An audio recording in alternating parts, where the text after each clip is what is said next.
Brothers and sisters, welcome back to the Behaviour Revolution. My name's Mark, and we're going through Ezekiel, the book of Ezekiel. And as we go through this, we are seeing that we all need to be delivered from a spirit that's in our flesh. We all need to be delivered of this same spirit that was in Israel's flesh that they never overcome because they did not have Yahusha's spirit, because Yahusha had not come yet. But we're seeing in Ezekiel that Yahuwah indeed divorced Israel. And rather than going on, I'm just going to get straight into this introduction because it will show where we've been and where we're going in this very exciting episode. We're doing 4 chapters today, and this is the crux. This is the real what's going to happen to the temple and why it's going to happen to the temple. Ezekiel chapter 8 to 11. After getting Ezekiel to illustrate and practically demonstrate just how much Israel has broken his heart with their idolatry, causing him to finally end them, Yahuwah now takes Ezekiel on a virtual tour of the temple, supernaturally showing him, through visions, the reality of abominations going on in Jerusalem, and the reason he's going to withdraw his glory presence and destroy the whole place very shortly. Remember, as we go through this, we're not just doing a history lesson here.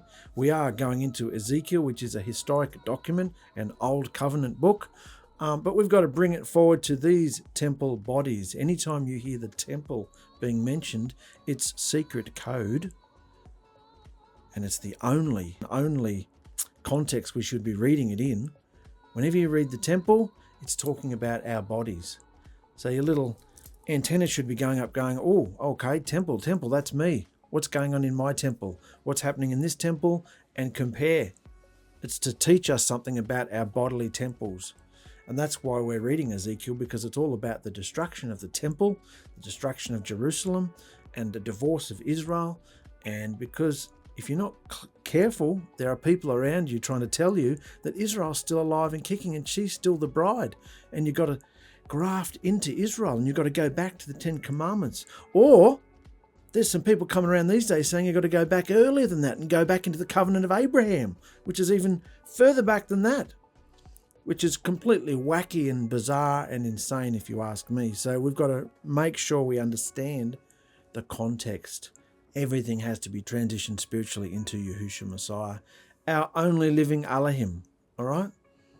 That's why we're reading about the temple being destroyed, because the only temple we're interested in today and Yahusha's interested in is us.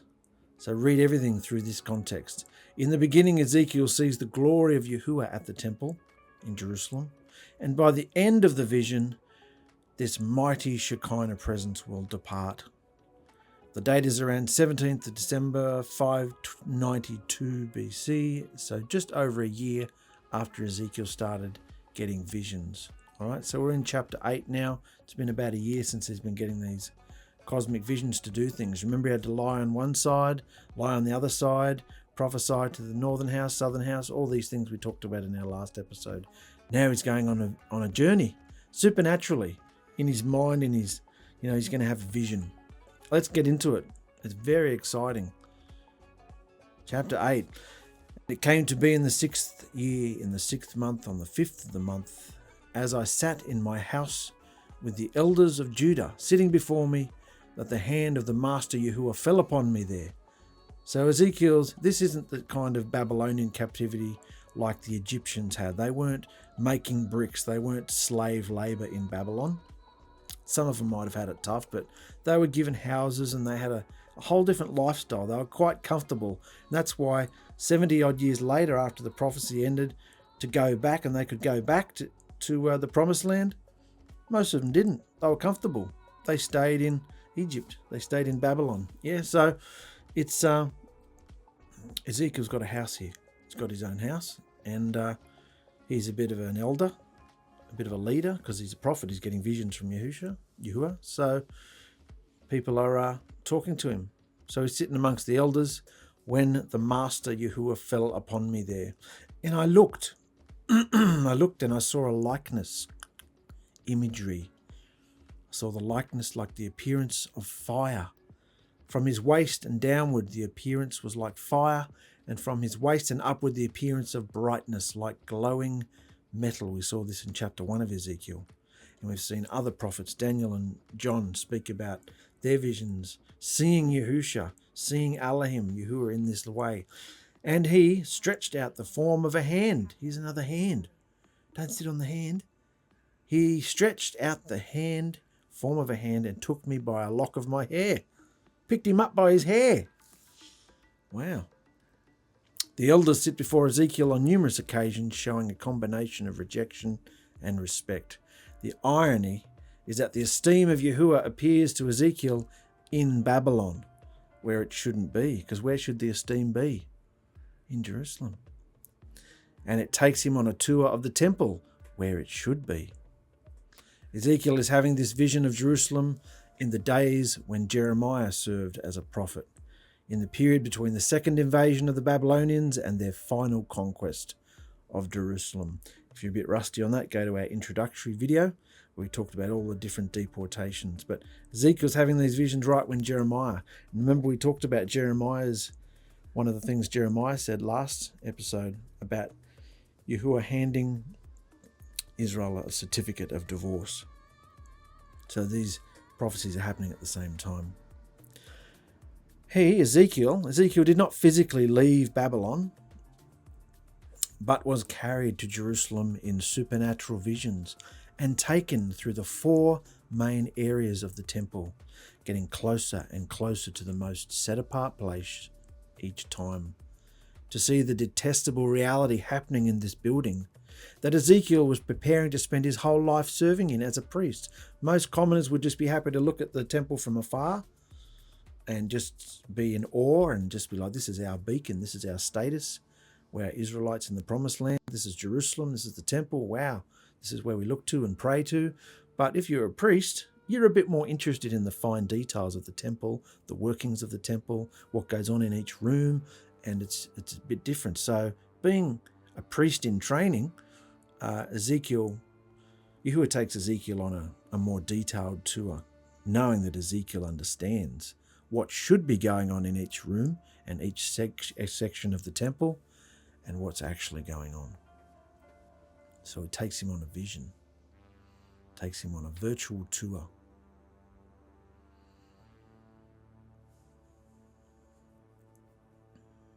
And this is what's going on in the temple court. This is just outside the temple. The brazen lava and all the big steps that go up to the new altar, big altar, is inside that door there. So they're outside the gate there. And the Spirit lifted me up between the earth and the heavens and brought me in visions of Elohim to Jerusalem, to the door of the north gate of the inner court. So this is the door of the north gate of the inner court, where the seat of the image of jealousy was, which causes jealousy. Now that may not be the exact idol that was standing there, but it's a pretty good replica, pretty good illustration. What is this image of jealousy which causes jealousy? It obviously causes Yahuwah jealousy, because he says in his commandments, even in the 10 commandments, I am a jealous El, visiting the crookedness of hundreds of generations. So do not bow to idols, in other words, because I'm a jealous Elohim. This image of jealousy is a reference to the statue of Asherah, erected by King Manasseh in the temple courts. You can see that in 2 Kings. It was later torn down by King Josiah, but then restored afterwards.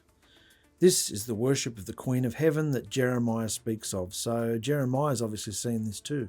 Ezekiel's seeing it now, and Jeremiah's seen it also, because Jeremiah speaks about the worship of the Queen of Heaven. And we'll go into that a bit later. So, and there's the same image, just zoomed out. So you can see there's that big altar, brazen altar, where the priest would walk up the steps. There's the big sea, they call it, I've forgotten the name of it now, the something sea, molten sea they call it. It's big big version of the brazen lava there. And this is just out here. They're the posts, Boaz and whatever the other one was called. So this is the side. We're looking at the side of the temple here. So this is just to the side here. They're all worshipping this idol. So contrast this abomination of jealousy with the Shekinah glory of Yahuwah still in the temple. So the glory of Yahuwah is still in the temple. Now, it wasn't, unlike the wilderness where the cloud and the fire was there all the time and they were following it. The presence was in the temple, but it wasn't visually there all the time. That's why they would often forget about him. It's not like it was hovering above the building. No, it shot through and it was inside the temple, and you weren't allowed to go in there unless you're the high priest once a year. But they couldn't visually, like they could in the wilderness, they couldn't visually see the fire all the time. And that's why they just chose to do other things. They forgot about him. So at this stage, the presence is still in the temple because we saw it go in visually when Solomon inaugurated it. That fire. So just have a look at the brilliance of this compared to what they're doing. Disgusting, isn't it?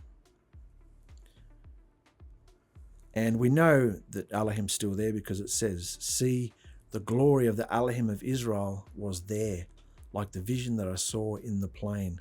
What did he see in the vision in the plain? He saw the wheels and the cherubim and all the flashing lights we did in chapter 1. He saw the fire and he saw Elohim there. Well, this presence is still in the temple, inside in the most set apart place.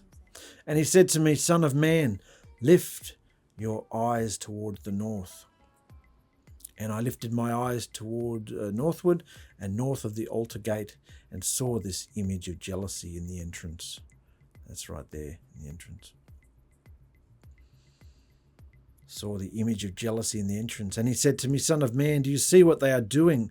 The great abominations which the house of Israel are doing here, driving me away from my set apart place, driving me away from my own house. David wanted to build me this house, and David did plan it, prepare it, stockpile all the ingredients and materials, and Solomon built it. This is his house. This is Yahuwah's house. See what they're doing, driving me away from my set apart place. And you're about to see even greater abominations. So, then he brought me to the door of the court. I looked and saw a hole in the wall. And he said to me, Son of man, please dig into the wall. And when I dug into the wall, I saw a door. And he said to me, go in and see the evil abominations which they're doing right in my face. What are we going to see? What are we going to see? And I went in and looked and saw all kinds of creeping creatures, abominable beasts, and all the idols of the house of Israel carved all around on the walls. And facing them stood 70 men of the elders of the house of Israel, and in their midst stood Jaazaniah the son of Jaazaniah son of Shaphan. Each one had a censer in his hand, and a thick cloud of incense went up. So they're praying. The pattern that was given to Moses and to David, to Solomon in this temple about the incense and praying, and the incense goes through the veil and the light, above the Ark of the Covenant lights. They're doing this to the idolatry. They've got incense. So and you can see all around the walls are all these creatures that they're worshipping. Some of them are images from Egyptian, some of them are images from Babylonian, the pantheon of deities, but it's all really, in today's dialogue, it's all zodiac, it's all this sort of stuff to make it easy, and they're still doing it today. You can see it there. So there they are, in there, worshipping, which is a complete spitting in his face. It's complete idolatry. And Genesis, Exodus, Leviticus, Numbers, Deuteronomy, Joshua, all through where it's told, do not worship me like the pagans do. And what are they doing? You can see there, that looks like a bull or a lion or something.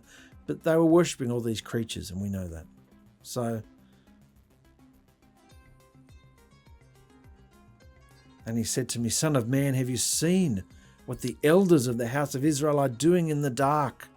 This was good, this text. Have you seen what the elders of the house of Israel are doing in the dark, each one in the room of his idols? Don't just look at this historically. Look at this to yourself. In the room of in this body temple, have you seen what they're doing in the dark?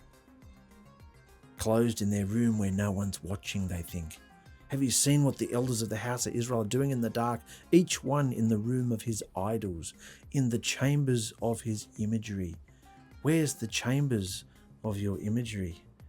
What do you dwell on and think about in those places where no one will ever know what you've been thinking about? What do you let go into your imagination and your thoughts that no one will ever know because they can't get into your mind? It alters your behaviour, but no one knows how you think. In the chambers of his imagery, don't you love the words? For they say, Yahuwah doesn't see us. Yahuwah has forsaken the land. But you'll see even greater abominations than what they're doing. In the room of his idols and hidden chambers of his imagery, in other words, perverted images and fantasies of the mind. There are 70 elders worshipping the animal carvings. Remember the 70 elders, that pattern? 70 elders ascended Sinai and saw Yahuwah standing on the sapphire pavement. 70 elders stood at the tabernacle where Yahuwah appeared before them. 70 elders always represented the people. So when you see 70 in the scriptures and 70 elders, whatnot, they are always representing the people. Even in Egypt, when Moses went to speak to the elders, speak to the 70 elders, they always represented the people. And later in history, they formed a Jewish Sanhedrin. In Yahusha's time, 70 Sanhedrin, 70 elders. Now look what these elders are doing and how they are steering the people. They believe Yahuwah has abandoned his people, and so they pray to other deities.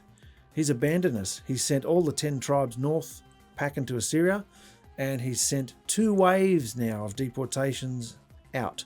So he's left us, so we can do what we want. That's what they're thinking. He's not helping us, so we'll pray to other deities. But as Yahuwah said, you'll see even greater abominations than what they're doing. Even greater than worshipping this. Look at this. And he brought me to the door of the north gate of the house of Yahuwah, and I saw women sitting there weeping for Tammuz. Then he said to me, have you seen this, O son of man? But wait, you'll see even greater abominations than this coming up. And he brought me in the inner court of the house of Yahuwah, and there at the door of the temple of Yahuwah, between the porch and the altar, there were about 25 men with their backs towards the temple of Yahuwah and their faces toward the east, and they were bowing themselves towards the sun. I don't think I have a picture right here. Let me show you what I'm talking about. Where's the temple again? All right, here's an illustration. I think they're standing somewhere around here. They're supposed to be facing the temple. They're facing with their backs to the temple, and whether it's here or here somewhere. Anyway, they're facing, see where the sun is? They've got their backs to the temple, and they're facing the sun. Are they worshipping who's in the temple, or are they worshipping the sun? And they've got their backs to Yahuwah. Take all this in. This means something. They're bowing themselves eastward towards the sun. Yeah, they're bowing to the sun, worshipping the sun. This all comes from Babylon. All these stages of idolatry that we've been through so far all come from Babylon. At the death of Nimrod, at the hands of Noah's son Shem, we're going into history a little bit here to explain who Tammuz, what's the image of jealousy that they were bowing down to, the Asherah. What are they weeping? What are the women weeping for Tammuz? Who the hell's Tammuz? This all comes from Babylon. The sun worship, the priests bowing to the sun, all comes from Babylon. How? At the death of Nimrod, we're going back to the Tower of Babel here. At the death of Nimrod, after the Tower of Babel, at the hands of Noah's son Shem, Queen Semiramis, Nimrod's wife and mother, told the people she was pregnant with Nimrod's son Tammuz, who was also Nimrod, since he was the father of her child. She told them that Nimrod had gone into the heavens and was now the sun itself. The young Tammuz was to go into the groves and place a gift on a tree at the winter solstice as an offering to his father Nimrod, the sun god. So this Babylonian, this was the origin of all, the pantheon of deities and sun worship and everything came from Babylon, Mystery Babylon. Tammuz was worshipped as a pagan deity. The people believed that Nimrod had died and that he had become the sun. So as his son, as Nimrod's son, the sun god's son, Tammuz was worshipped as a pagan deity by a festival that was celebrated with weeping and fasting for 40 days. So that's why the women were in the temple courts weeping for Tammuz. They brought all that idolatry into the temple. And it's still today. That is where the Catholic tradition of Lent came from, for 40 days. Tammuz was killed in a boar hunt, and Semiramis ordered 40 days of fasting and weeping. In fact, this is the beginning of all pagan mythology. All pagan mythology comes from there. Nimrod, Semiramis, and Tammuz. How many? A father, a son, and a spirit, the Trinity. Or a father and a mother and if you're a Catholic thing. In fact, this is the beginning of all pagan mythology involving the mother and child that has continued to replicate itself throughout every pagan religion throughout history, culminating with the Queen of Heaven, and lives on through the false doctrine of the Trinity today. And you can see they still put the cross. That's not a cross, it's a T. It's weeping for Tammuz. So that's what they put the cross on there for. And that's where the cross that they say Jesus died on, it's not a cross, it's a T. It's not true. Messiah died, Yahusha died with his hands above his head. So the crosses and all this stuff is paganism. So, but that's interesting to know, happening in the temple, the paganism happening in the temple. But however, today, Satan has lunatics misdirecting and pointing at trees and wreaths and crosses and steeples, while he secretly controls their behavior through an abomination of desolation spirit in their flesh. That is the real idolatry, the self. So while people are telling you, you've got to stop doing those Christmas trees and you've got to stop putting those crosses and using the word cross, and he didn't die on a cross, while all that stuff might be true, while they're pointing at all those things, they're not telling you that there's a spirit in your flesh controlling you. And that is the real idolatry. So while you're all being offended by crosses and trees and steeples and wreaths and all these things, why don't you start being offended by yourself and your own behavior? Because that's the real behavior we're looking at going on in the temple, the fleshly temple. That's why we're reading this, because it's showing us what's going on in the temple and why it was destroyed. It hasn't been destroyed yet, but Yahuwah is showing Ezekiel why he's going to destroy it. And it must be pretty extreme for Yahuwah to have had enough. And remember, it's been about 1,000 years of this insanity going on. So don't lose sight of while we're reading this about the idolatry. It's the self. Yeah, it's great to know what Tammuz is. It's great to know the truth about Christmas and birthdays and Easter and all that stuff we don't do because it's stupid. But, the real idolatry is in ourself, all right? The flesh that has to die. Yahuwah said to me, "Have you seen, O son of man? Is it a small matter to the house of Judah to do the abominations which they have done here?" Doesn't it mean anything to them? Is this just nothing to them that they're doing this? For they have filled the land with violence and turned back to provoke me. And see, they are putting the branch to their nose. Therefore I will indeed deal in wrath. Putting the branch to their nose was part of the sun worship, the wreath, the holly, the worshipping of Tammuz, going into the groves and the Asherah and the putting a branch to your nose. It was all part of that worship. They put the branch to their nose. Therefore I will indeed deal in wrath. My eye will not pardon, nor will I spare. And they will cry in my ears with a loud voice, but I will not hear. Idolatry in the Jerusalem temple. We can see it. The worshipping of the Asherah pole, worshipping of the sun, worshipping of the unclean creatures, the worshipping of Tammuz. 4 things, 4 sections of idolatry going on in this temple.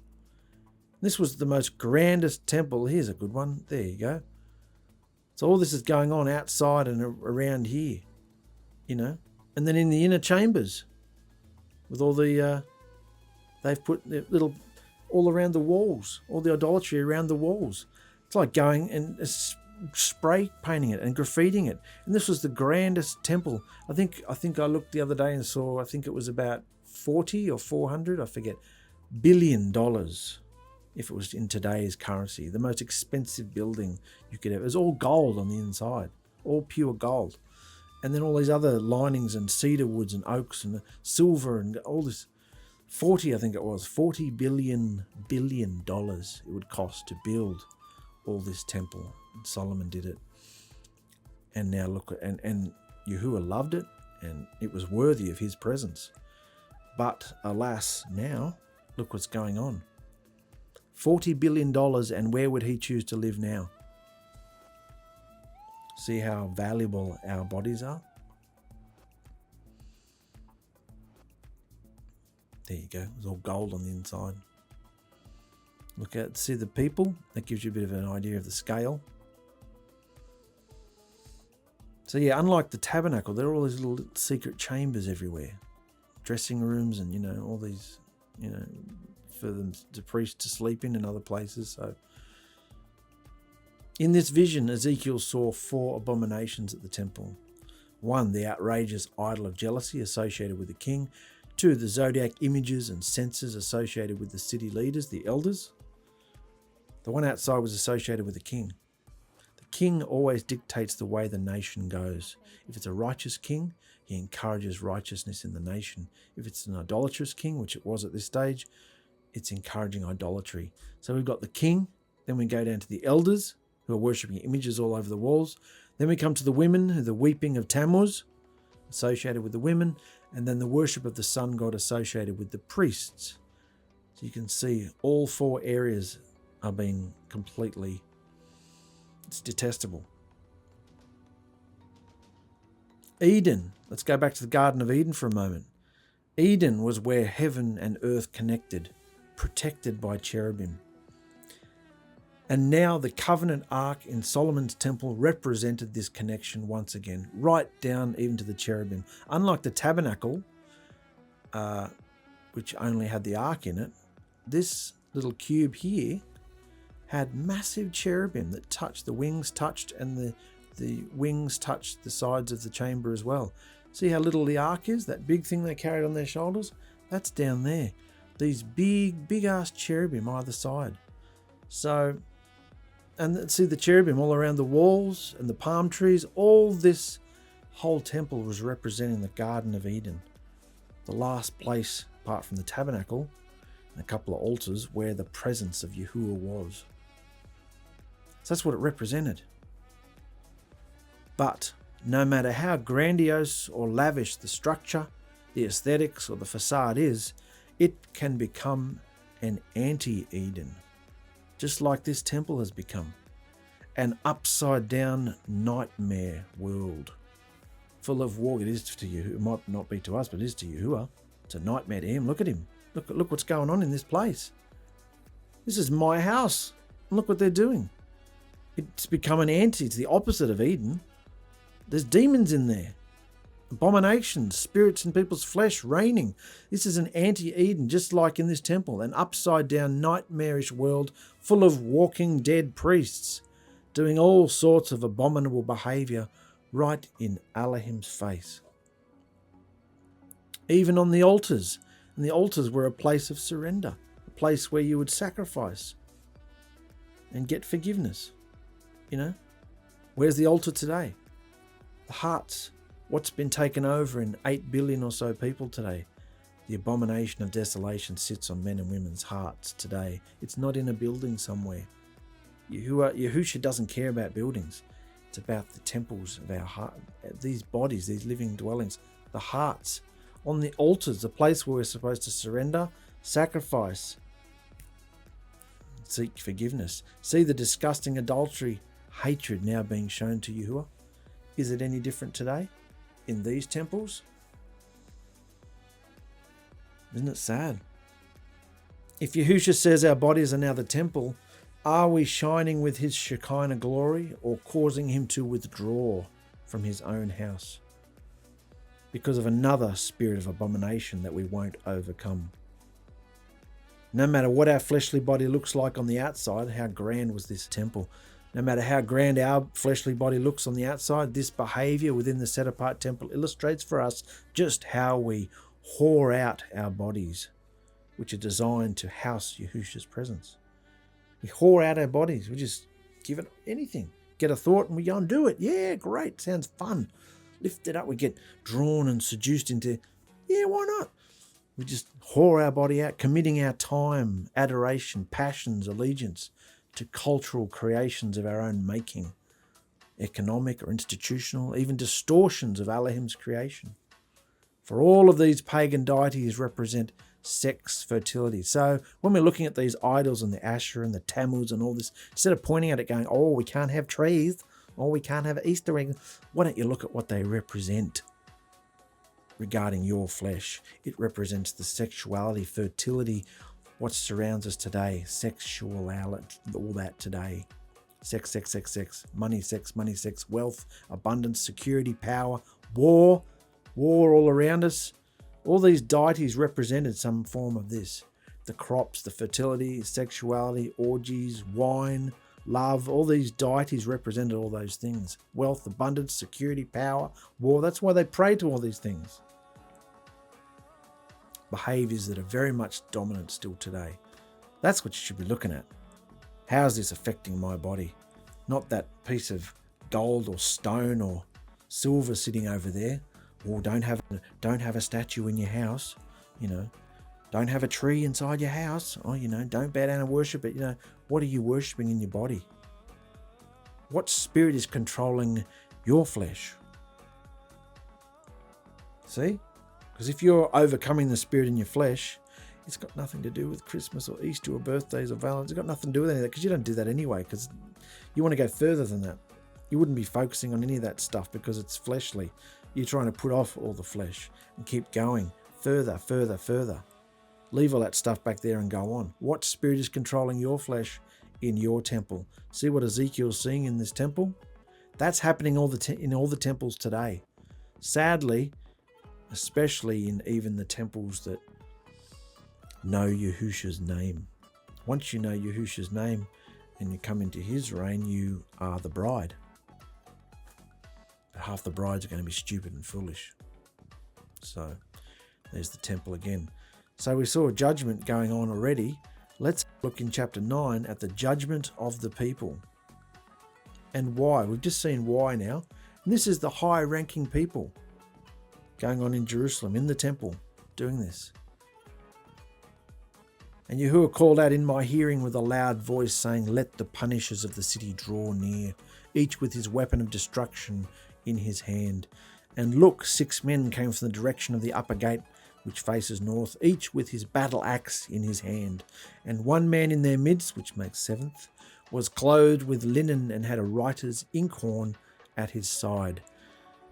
He's got a quill, a little feathery pen thing, and he's got an inkhorn there, which he keeps his ink in. And they came in and stood beside the brazen altar. So we know it's in the gate with the brazen altar with the steps going up to it. They came and stood beside the brazen altar, which is all about judgment. And the glorious steam of the Elohim of Israel went up from the cherubim where it had been to the threshold of the house. So we're talking about here. Where had the glory been? Above the cherubim. See here? This is where it was. You couldn't look into it like this. They've cut the side off so we can see into it. This was all enclosed. You couldn't look in here. There was a veil, big, metal. By this stage, it looked like a concertina door, doesn't it? But you couldn't look in here. Only the high priest could go once a year.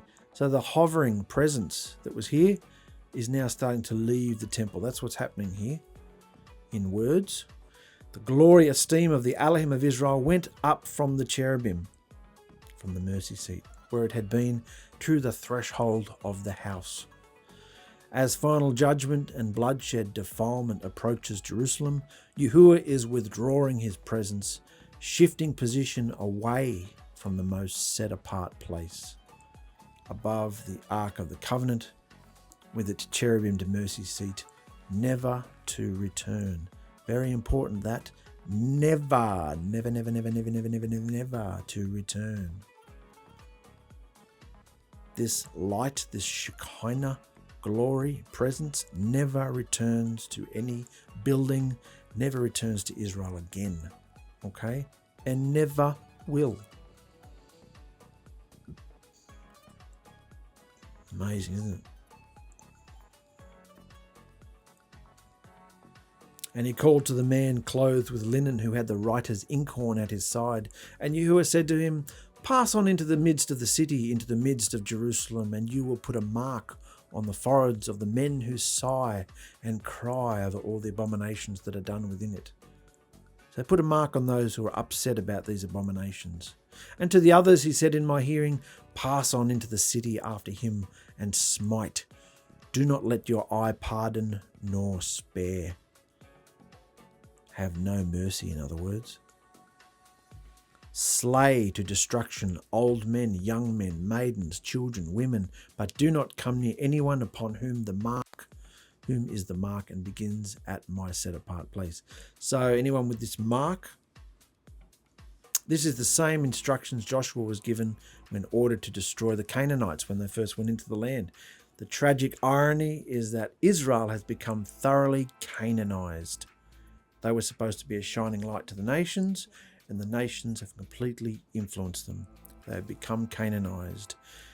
They've defiled the land and the temple, and so they suffer the same fate as what Joshua dished out on the Canaanites. Utter destruction. Have no mercy. Drive them out of my land, Yahuwah said to Joshua. And now he's saying to these agents of death, in which in this case are the Babylonians, have no mercy. Drive them out. Except anyone who has the mark on them that's upset about this. So that's obviously going to be a small remnant of people. Because he's always got a few people. If you remember the hair he cut off and Ezekiel cut off and kept in his pocket, there's always a small remnant throughout history of people that they might be underground, but Yahuwah's, or Elohim, Yahusha, is whispering to them things. He always keeps a small group of people that he wants to tell these truths to. He's destroying. This hasn't happened physically yet. Ezekiel's seeing what's about to happen. It happens in a few more chapters. So they began with the elders who were in the front of the house, and he said to them, defile the house and fill the courts with the slain. Go out. How would they defile the house? With blood. Because Yahuwah hates human blood. He hates human blood. He can't be around death. Can't be around blood. He's the opposite because he's life. So they're defiling the house with all the blood. And they went out and smote in the city, and they were smiting them, and it came to be that I was left alone. All this drama's been going on. He's flying through the air on a virtual tour, and suddenly he's left alone. And I fell on my face and cried out. He's quite overwhelmed. Ezekiel said, Master Yahuwah, are you destroying all the remnant of Israel in pouring out your wrath on Jerusalem? A bit like when Abraham was pleading with Yahuwah, don't destroy Sodom. There might be some good people in there. And Yahuwah said, well, if you can find 30, 20, 10, 5, and in the end he couldn't, so he destroyed it.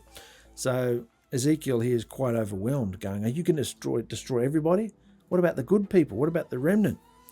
Ezekiel pleads on behalf of the remnant, but Elohim's answer doesn't come until chapter 11, which we'll see a bit later. And he said to me, the crookedness of the house of Israel and Judah is exceedingly great, and the land is filled with bloodshed, and the city is filled with perverseness. Elohim sees everything. For they say, Yahuwah has forsaken the land, and Yahuwah is not seeing. Yahuwah is telling Ezekiel this. This is what they're saying about me. They say Yahuwah doesn't see anything. He doesn't see this. He's forsaken us. And we know that Yahuwah is doing all this so that they'll wake up and come back to the covenant, and he'll let them back into land. No. But as for me, my eye will not pardon, nor will I spare. I shall recompense their deeds on their own head.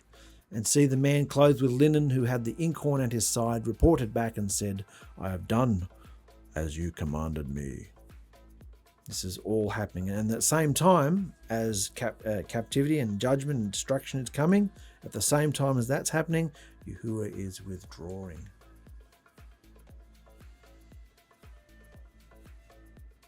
And I looked and saw in the space that was above the head of the cherubim like a sapphire stone. We're going to go through this quick because it's pretty much word for word like chapter 1. He's basically explaining once again the image of Elohim that he saw with the wheels and the sapphire pavement and sea of glass like crystal and all that sort of stuff, and the spinning wheels. And I looked and saw in the space that was above the head of the cherubim like a sapphire stone, having the appearance of the likeness, it's all imagery, of a throne.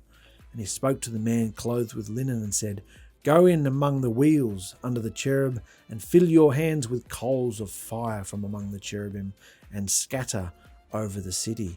So he's taking the fire that Ezekiel saw in the presence of Yahuwah. He's taking that fire, this angel cherub, taking this fire and scattering it over the city. And he went in before my eyes. And the cherubim were standing on the south side of the house when the man went in, and the cloud filled the inner court. All right, the cloud filled the inner court. And the glorious steam of Yahuwah went up from the cherub over the threshold of the house. So the presence of Yahuwah is withdrawing. It's starting from where it was in the ark, above the Ark of the Covenant in the most set apart place. It's going up and it's going out.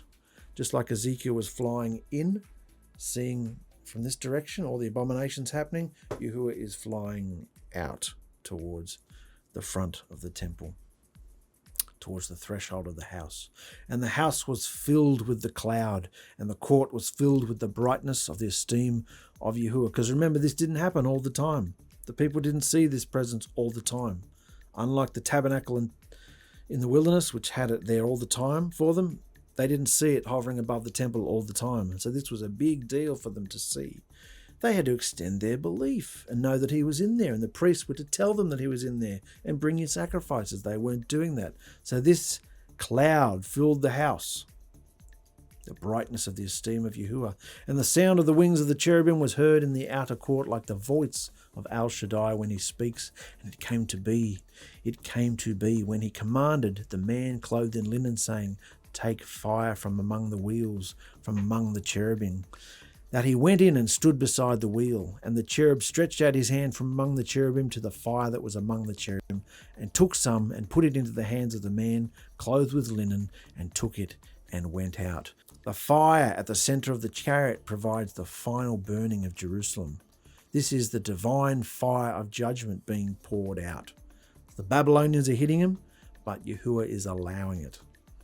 And the form of a man's hand was seen under the wings of the cherubim. Another hand. A man's hand was seen under the wings of the cherubim. And I looked and saw 4 wheels beside the cherubim, 1 wheel beside each cherub, and the wheels appeared was like the colour of beryl stone. As for their appearance, all 4 looked alike, as if a wheel within the middle of a wheel. When they went on all their 4 sides. They did not turn aside where they went, but they went in the direction the head was facing. They're following the Spirit, remember? We saw in chapter 1. They did not turn aside when they went, and their entire bodies and their backs and their hands and their wings and the wheels that were all 4 had were covered with eyes all around. We're describing this creature here, which the Ark of the Covenant had the image on top of it, overstretched with the wings, and so did the temple in there. The wheels were called in my hearing. This one had wheels on it. See the wheels? These spinning wheels around the cherubim? The wheels turn one way and another way. The wheels had all eyes covered around it, and the wheels were called in my hearing 𝗪𝗪𝗪. What on earth does 𝗪𝗪𝗪 mean? And that's just every translation says that. The wheels were called in my hearing 𝗪𝗪𝗪. And we're just supposed to know what that means. Let's look up what 𝗪𝗪𝗪 means. There's a hint there. It's anything that's circular is a 𝗪𝗪𝗪. Whirlwind, circular wind. It's anything that's circular. Hebrew understanding for 𝗪𝗪𝗪. What does 𝗪𝗪𝗪 mean? Round. Something that is round or a second time around of a time or event. Interestingly, a dancing in a circle. Skull in English, or Greek, it's Golgotha. Who was killed at Golgotha? Outside the temple, just as Yahuwah is leaving the temple and going out. Who was taken outside the temple and killed? Yahusha. Sounds like Yahusha.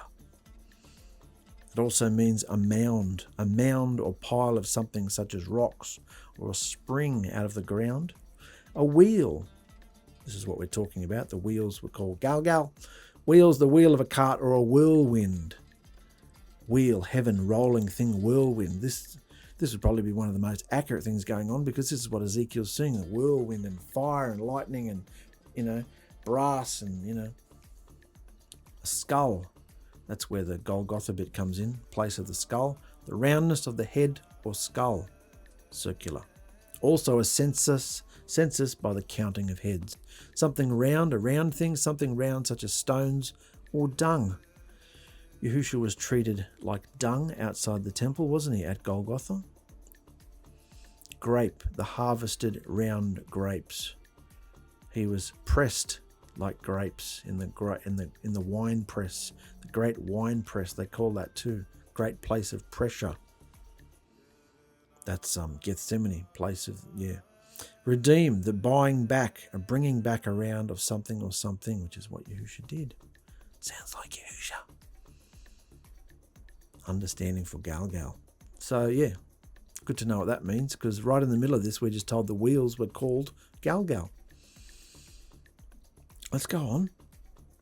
Take this. If remember, we're talking all about our physical, human, fleshly temples.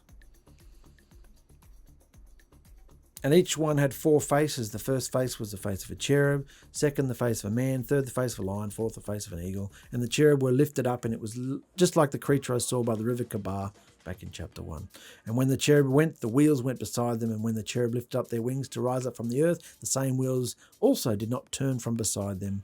When they stood still, the wheels stood still. When one was lifted up, the other lifted itself up, for the spirit of the living creature was in them. They're following the spirit. These creatures are in sync with Elohim, remember? Because above it is the throne. And the glorious esteem of Yahuwah went from the threshold of the house. So the esteem, which was in the most set apart place, is going back into this scene here. It was over here, and now it's going into this scene here with all the wheels and everything. The glorious esteem of Yahuwah went from the threshold of the house and stood over the cherubim. So this vision that he's seeing in the sky, the glory cloud is going and joining it, and the throne is seated, which was in the temple, is now seated up in the sky above. See it there? There. And the cherubim lifted up their wings and rose from the earth before my eyes. When they went out, the wheels were beside them, and it stood at the door of the east gate of the house of Yahuwah, and the glorious esteem of the Elohim of Israel was above them. Yahuwah's presence moves to the entrance of the temple and prepares for takeoff. It was the living creature I saw under the Elohim of Israel by the river Chebar, and I knew they were cherubim. Chapter 1, he just calls them living beings. But he's realizing, he's been thinking about this for the last year or so, and when he sees them again, he's like, yeah, they're cherubim, mate. Yeah, they're cherubim. I knew they were cherubim. Each one had 4 faces, and each one had 4 wings, the likeness of the hands of a man under the wings, and the likeness of the face was the same as the faces which I saw by the river Chebar, their appearance and themselves. Each one went straight forward. So it's gone from the mercy seat. The presence has left the mercy seat. So when the mercy's gone, what's left? Judgment. And judgment is coming, because the one who gives the mercy is gone. Remember in the time of Samuel, when the ark was stolen by the Philistines, and this word was cried out, Ichabod, Ichabod, Ichabod. In other words, the esteem has gone, or Yahusha's buggered off. So this is what happens when Yahusha buggers off.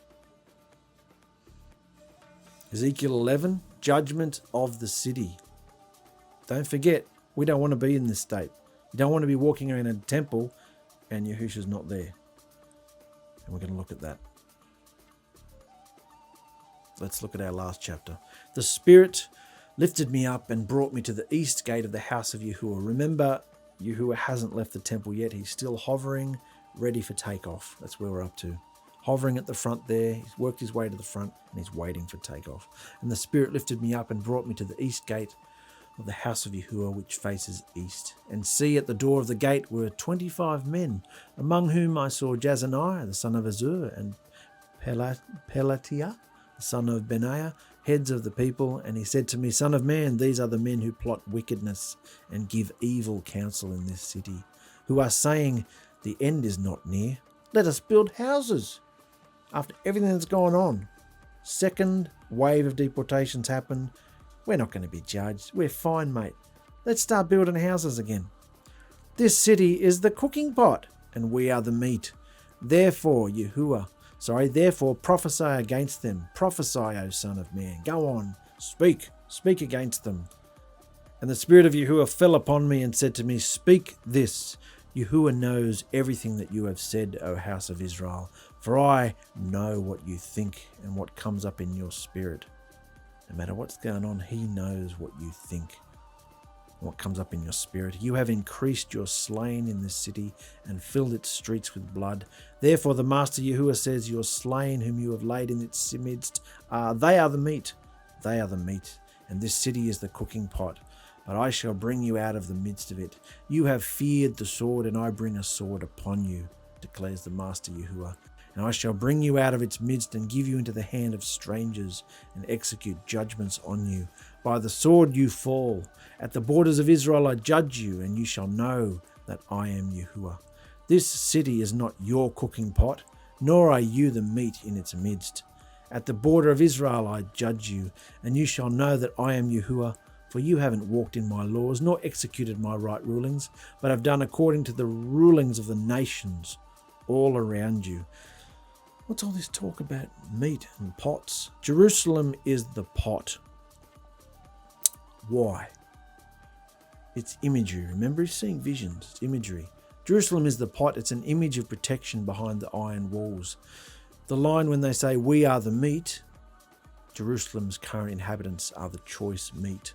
Because they're stuck up, they're up themselves. They think they're the protected ones because everyone else has been taken.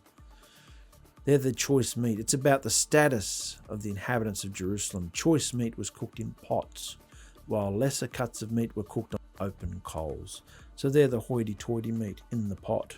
They're saying, we are the meat in the pot.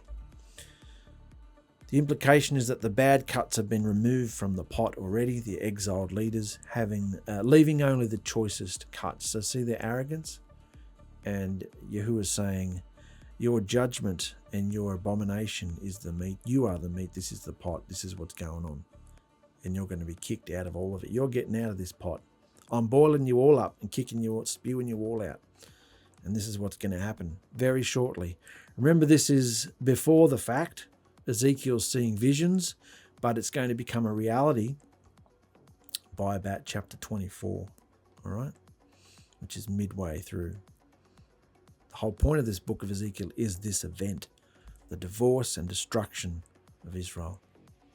And it came to be while I was prophesying that 𝗪𝗪 the son of Benaiah died, and I fell on my face and cried out with a loud voice and said, Master Yahuwah, are you making an end of the remnant of Israel? There's that question again. He's crying out. He's devastated, watching people die left, right, and center.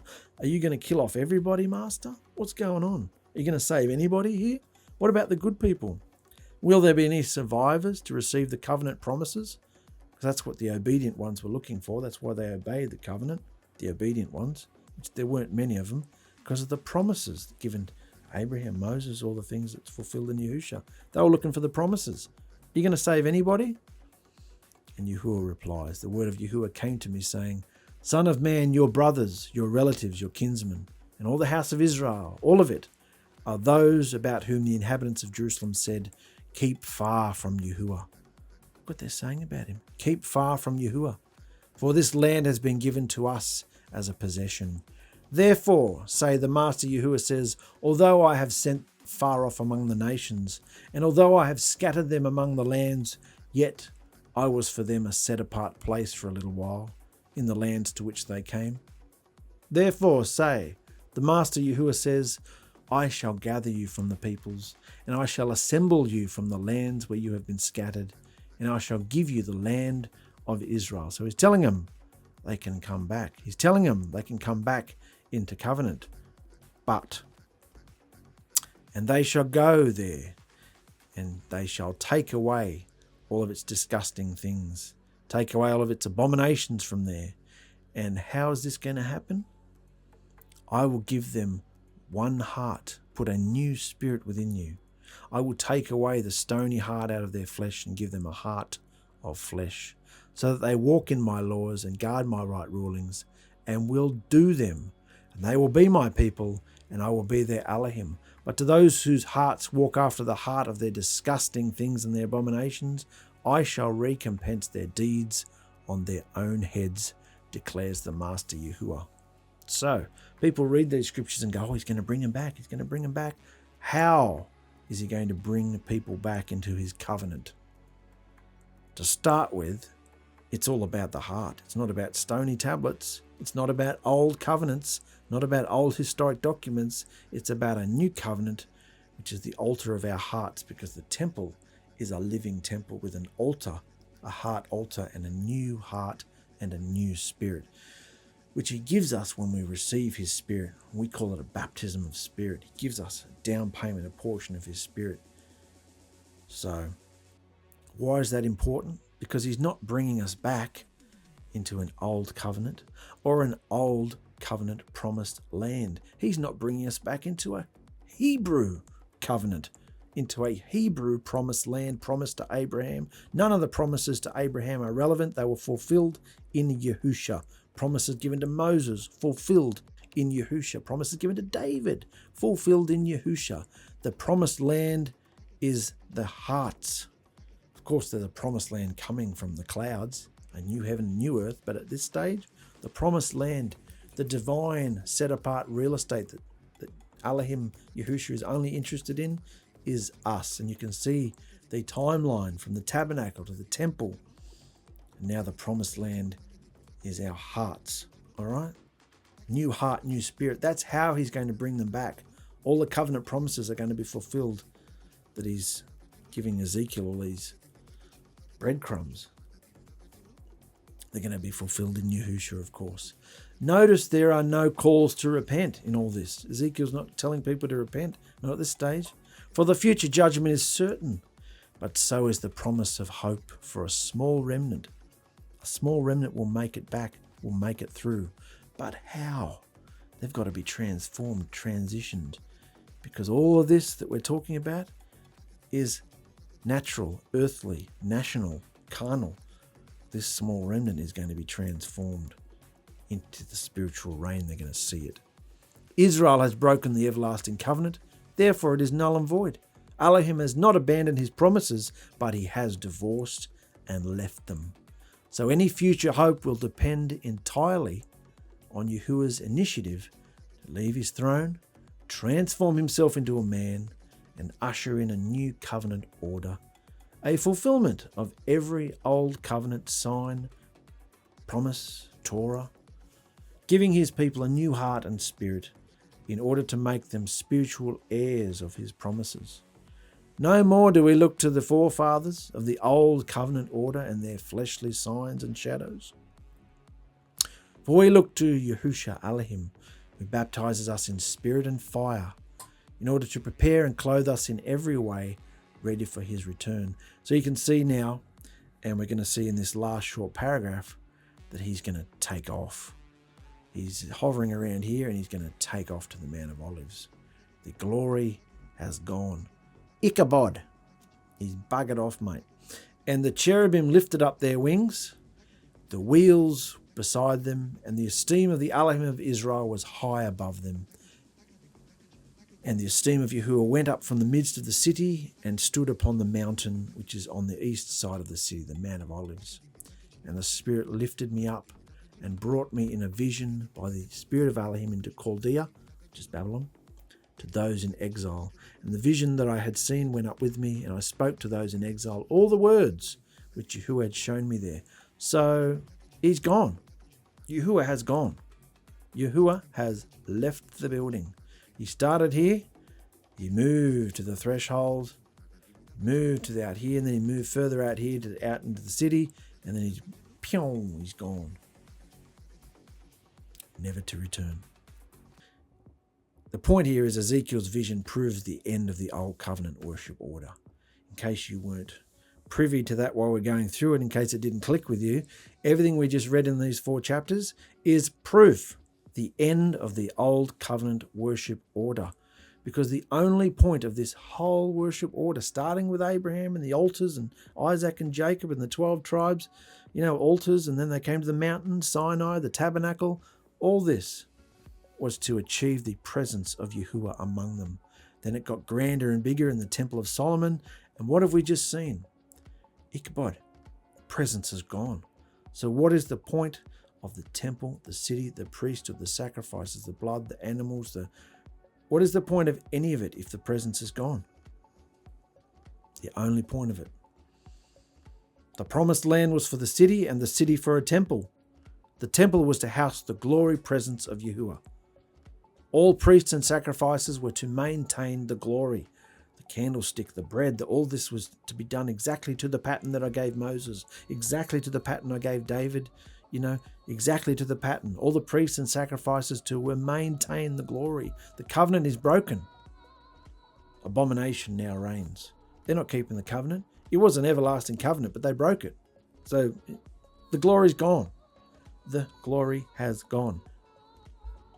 Shortly, the temple and Jerusalem are gone too. Yahuwah divorced Israel. Yahuwah punished Israel. It's gone. Most of them don't come back. Most of the Jews don't even come back. They get assimilated into, the nations as well. Even after 70 years of captivity, most of them don't come back. They don't want to. They're comfortable out there in their synagogues. Yahuwah has gone. This is very important. Yahuwah has gone. He never comes back. As it says there, he whispers to a few people and prophets here and there. He never comes back. But there is going to be a new covenant and new covenant behavior. Yahuwah never returns to Israel again. This is serious. Yahuwah never returns to Israel again. For the next 500 years, from Ezekiel to the time Yahusha arrives, it's about 500 years. For the next 500 years, everything that transpires with the Jews is merely to set the stage for the new covenant order through Yahusha Messiah, our Elohim. Even when they go back to Jerusalem and rebuild the temple, it's not as good. The young people are rejoicing and the old people are weeping because there's nothing like Solomon's temple. The presence never went back in there. The presence never returned. Yahuwah never returned to Israel and never will. It's only to set the stage. The temple, Herod took over and made it grander and bigger, and so Yahusha could bring a new covenant order through Yahusha Messiah, Elohim. Elohim is one. The throne is one. Yahusha sits on it in all authority. Yahuwah has gone. Yahuwah now has a new name and a new being. He transformed into flesh and blood for us. His name is Yahusha. That is the new name that no one knows, apparently. It's the new name in Revelation. All dominion, power, and authority over creation belongs to the deliverer. This is Yahusha. Now, that man there is not Yahusha, so don't comment on the picture and tell me he's got white skin. That's not Yahusha. That's just a man with Yahusha's name written on his forehead. All right? Because last time I posted that picture in something, everybody went up in arms. Yahusha was black. Israel is divorced. Got it? Israel is divorced. Yahuwah has gone. Yahusha's new covenant bride only finds eternal life. Remember that remnant Ezekiel was asking about and devastated? How are you going to... What was the point of all this? What was the point of all this if you're going to destroy everybody? There'll be a remnant. But the only way the bride, which is the remnant, Yahusha's new covenant bride, only finds eternal life through his narrow gate vein of deliverance. Narrow gate. It's hidden. Of deliverance. A baptism of spirit and fire. That baptism of spirit is when he said to Ezekiel, I give you a new heart, a new spirit. It's no longer about stones and tablets and commandments. I'm going to write them. He's going to write his commandments. And Yahusha only gave 2 commandments. A summary of all the Torah and prophets. A summary of all the covenants combined into a new covenant. Love Yahuwah, your Elohim, with all your heart, mind, body, strength, and love your neighbor as yourself. They are the 2 royal laws. That is the baptism of spirit. And then he's going to put us through the fire. A baptism of fire to mature the new living temples into the 2 royal laws of love and the fruits of righteousness. Very important that everything we read in Scripture, we're looking at it like this. We are the new living dwellings. And everything that was going on in that Temple of Solomon towards the end is happening in everybody's temples today. So don't be crying at the trees and crying at the Christmas trees and the wreaths and the holly and all that sort of stuff at this time of year. Look at yourself. Look in the mirror and go, where's the paganism? Where's the idolatry in me? Am I arresting every single thought? Am I giving over completely to Yahusha? Do I even believe Yahusha is Elohim? Have I been baptized in his spirit? Have I been through the fire? Because if you've gone through the fire, you're sold over. You don't do things wrong. You don't sin. Because you've been through the fire. You've got fear. You don't want to do things wrong. All other old covenants and Torahs are a dead Hebrew shadow carcass. Anybody peddling them, these lying, walking corpses that are still peddling all this old stuff back, they're peddling laws from Noah, the Noahic laws. They're peddling stuff from Abrahamic laws. They're peddling stuff from Moses. They're peddling stuff from anybody taking you backwards in time to old covenants and Torahs. Dead Hebrew shadow carcass. That's what you'll end up, walking dead like they are.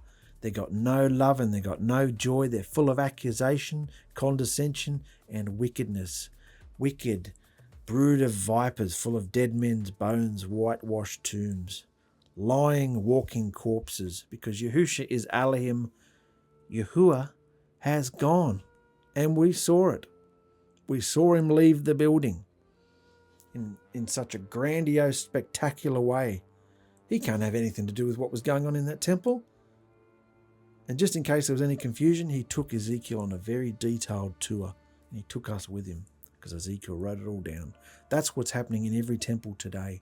All the idolatry and all the things that all those idols represented are happening each and every day in all of our vessels, unless we've decided to say, no, I believe Yahusha is Elohim. I believe that he is the narrow gate. He's knocking on my heart. I can feel his Elohim. I want you, Yahusha. I want you to come in and sup with me. I want to enter this spiritual reign. There's nothing in this world that satisfies me. It's a spiritual reign. It's a new covenant order. And Yahusha wants to come in, baptize you with spirit, baptize you with fire to prepare you. It's a cauldron. It's pain. Hebrews 12, read it. Chastises, rebukes, flogs, disciplines us so that we will produce the peaceable fruits of righteousness, love, joy, peace, patience.